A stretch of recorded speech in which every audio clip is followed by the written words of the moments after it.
Olá, gente, seja bem-vindo ao canal Teologia Puritana em Defesa da Fé Bíblica. Meu nome é Luciano Firmino e estamos aqui na gravação de mais um vídeo para o canal, onde iremos trazer uma pequena reflexão de alguns acontecimentos importantes para a sociedade e para a nossa vida espiritual e também social, tá certo? Bem, não sou formador de opinião, apenas sou uma pessoa que transmite informações e que em alguns momentos precisamos parar um pequeno trecho da vida e refletir a respeito de informações verdadeiras e informações falsas, tá certo? E não tomarmos partidos precipitadamente ou ignorar as circunstâncias ou também evitar de continuar numa batalha que um mal maior está por vir. Bem, eu vou trabalhar este pequeno vídeo a respeito da saída do ministro Sérgio Moro, tá certo? Não vão defender nenhum dos dois, tá bem?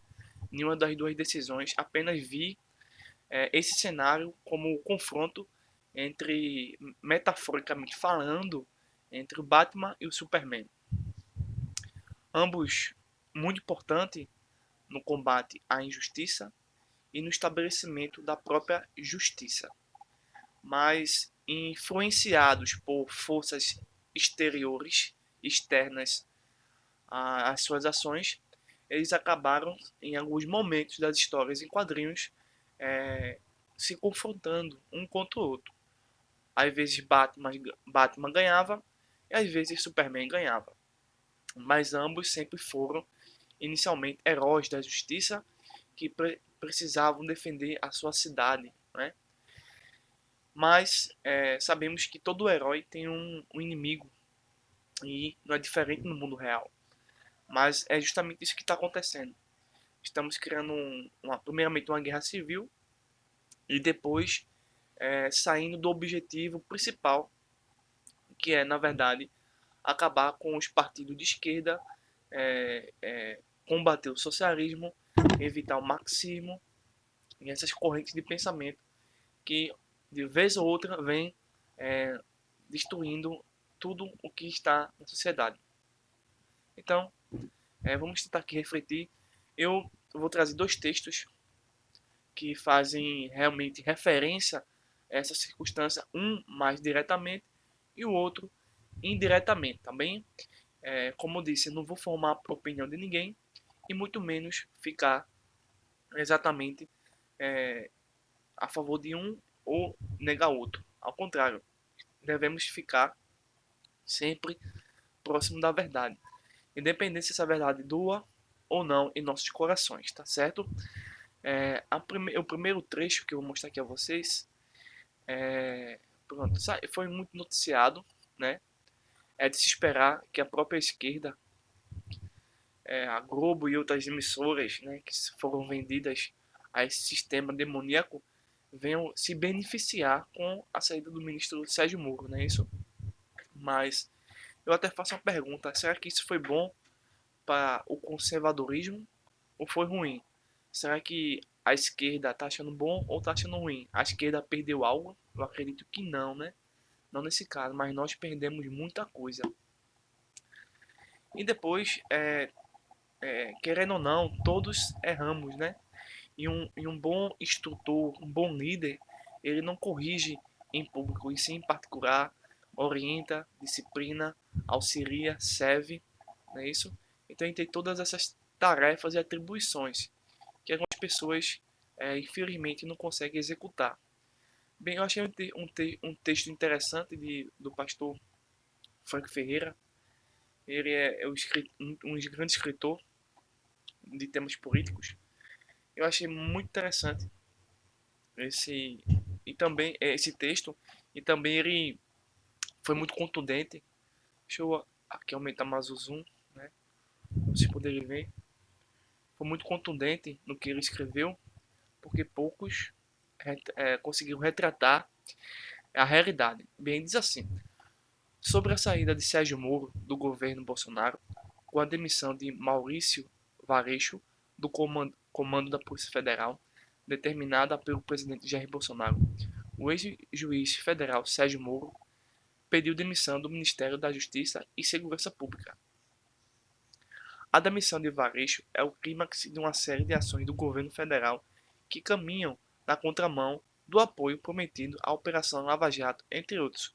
Dois pontos: o esvaziamento do COAF, a sanção ao juiz de garantia, a nomeação de Augusto Aras.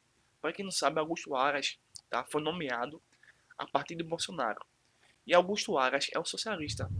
Se tivesse alguma pessoa para tirar do governo, seria primeiramente Augusto Aras, que ele é um socialista. E Sérgio Moro não é um socialista. Então, e quem colocou ele aí? Bolsonaro. Quem aprovou essas leis aí, né? Que outros canais já trabalharam bastante. Foi tudo Bolsonaro. Então, ele cometeu muitos erros também. A nomeação de Augusto Aras para a PGR, Procuradoria-Geral da República, e o fim do voto de qualidade na CAF. Esse episódio de demissão de Moro me lembra do assassinato do grande general Flávio Aécio, o último dos romanos. Mesmo tendo vencido os hunos na batalha dos Campos Cataráunicos, Aécio foi morto pelo imperador Valentiniano III, invejoso e intimidado com a popularidade do general. Bem, sabemos que a popularidade maior sempre foi de Sérgio Moro, tá?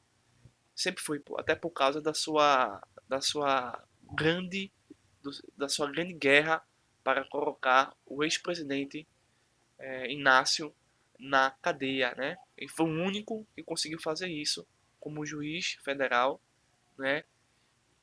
E nenhum outro órgão conseguiu fazer isso, apenas ele. Enfim, depois de assassinar Aécio e ao se gabar do fato, ouviu de um conselheiro imperial, Sidônio Apolinário, o imperador captura sua forte mão direita com a esquerda. Nesse dia, Bolsonaro cortou sua mão direita. Esse passo de Bolsonaro pode ser o começo do fim desse governo. Franco Ferreira foi muito humilde, mas eu, se fosse escrever um texto como esse, diria que realmente foi o fim do governo Bolsonaro, tá certo? E alguns outros pensadores já estão temendo que o próprio Bolsonaro venha demitir os outros assessores, os outros ministros que têm feito grandes coisas, né? Então, tudo por algum tipo de coisa que ainda não sabemos exatamente, né? E continuando o texto. E seus atos demonstram que ele não sabe lidar com o poder. Parece que não aprendeu que coerência não é apenas uma mera qualidade, mas o esteio que permite permanecer de pé.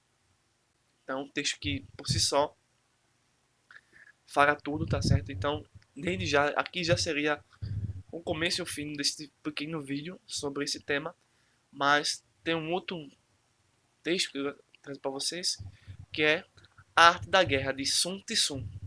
Na página 27, nessa tradução, Sun Tzu diz o seguinte: a arte da guerra é questão vital para o Estado.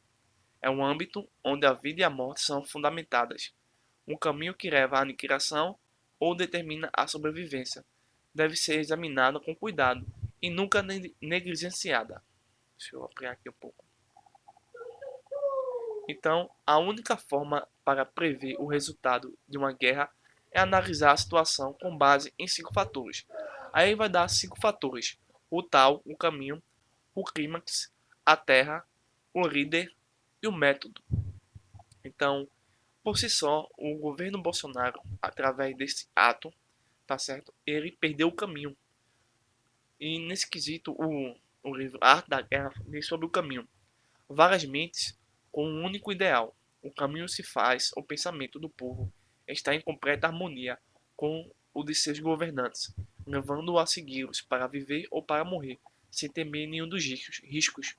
Então, já nesses 5 passos para conseguir vencer uma guerra, em especial contra o socialismo, o próprio governo Bolsonaro, infelizmente, já caiu há muito tempo em relação a esse princípio filosófico do livro A Arte da Guerra. Porque com a saída de Sérgio Moro e com outras decisões tomadas sem sabedoria ocasionou a ruptura, tá certo? E a taxação de diversos grupos que faziam parte de um único grupo de apoiadores deste governo para assim se dividir e assim perderem o foco que era inicialmente modificar a cultura para a cultura verdadeira e exterminar, entre aspas, as ideias do socialismo. Mas, infelizmente, tal governo perdeu esse caminho e não tem a humildade de reconhecer. E temos o clima, né? O clima, eu chamaria de clímax, mas aqui no tal, no livro A Arte da Guerra, é a sombra e a luz, o calor e o frio, o tempo e a sucessão de estações. Aceitar ou desafiar a essas condições determinará a vitória militar. Então, qual é o clima atual no Brasil para essa decisão que teve e vai ter grandes consequências no presente e no futuro? É que está ao nosso redor uma grande calamidade pública de saúde, uma pandemia que está matando pessoas e fora isso a economia está caindo e o emprego quase não mais existe. Então foi muito desfavorável tal atitude de ambos, tá certo? E assim cada um desses princípios ou métodos, tá, que é estabelecido pelo a arte da guerra vai nos mostrar que tal determinação de ambos estavam erradas, tá certo? E que nesses textos que eu apresentei a vocês, vocês possam refletir e assim poder ter melhor consciência sobre os atos no qual a gente realmente votou e esperava ter melhor atuação no presente momento, mas infelizmente temos a perspectiva e a realidade, né? Enfim, para terminar esse primeiro bloco, só essa frase aqui do livro A Arte da Guerra. Há momentos em que a maior sabedoria é parecer não saber nada. Então, eu acredito que precisamos destes conhecimentos para assim podermos é, construir algo melhor para a sociedade, né? Bom, então essa é a minha contribuição a respeito dessa situação que aconteceu. Continuando este vídeo, nós vamos entrar aqui agora a respeito de uma situação meio que desconfortante, né, em termos escatológicos. Atualmente, o 666, como vocês podem verem, ele está sendo interpretado de todas as formas possíveis, menos da forma bíblica, tá? Todas as outras formas são aceitáveis, é a verdadeira, e muitos compram esse tipo de afirmação e acabam ouvindo espíritos demoníacos pensando que é a voz de Deus. Mas sinto dizer a você que tal afirmação é um equívoco exegético, hermenêutico, histórico e escatológico, tá certo? Bem, aí então se espalhou no WhatsApp, inclusive no meu grupo, infelizmente meu grupo, alguns amigos, tá certo? Postaram esse tipo de conteúdo que é uma grande desinformação, tá certo? Onde afirmava-se que a nova máscara que chegou da China é, foi fabricada, tá certo? Utilizando o número 666, o número da besta. Então, tal cumprimento profético está se cumprindo. Então, isso é uma grande fantasia, uma grande fábula religiosa, demoníaca, satânica, uma apostasia que as pessoas estão comprando. Bem, me deixa, fora esse tipo, é uma máscara, tá? Que as pessoas estão usando, e estão dizendo que existe um 666, mas se você pega o texto do Apocalipse e ver direitinho, nada do que você está sendo visto nessa figura é biblicamente. Anteriormente a este ato, as pessoas acreditavam que era um chip que estava sendo implantado na mão ou na testa das pessoas. Como isso não está funcionando mais, é preciso agora enviar uma nova mentira religiosa para ganhar os incautos imaturos da fé. Bem, sobre isso eu vou dar uma pequena reflexão, pequeno ponto sobre isso aí. Bem, refutando, né? Tá certo? Bem, a marca da besta é mencionada em Apocalipse capítulo 13, verso 16 ao 17, capítulo 14, versículo 9, capítulo 20, versículo 4. Conforme a primeira dessas passagens, todos serão obrigados a receber a marca. Marca, no texto bíblico, é uma espécie de cicatriz feita na mão ou na testa, ou o nome da besta antes de comprar e vender, isto é, antes de poderem realizar qualquer negócio diário.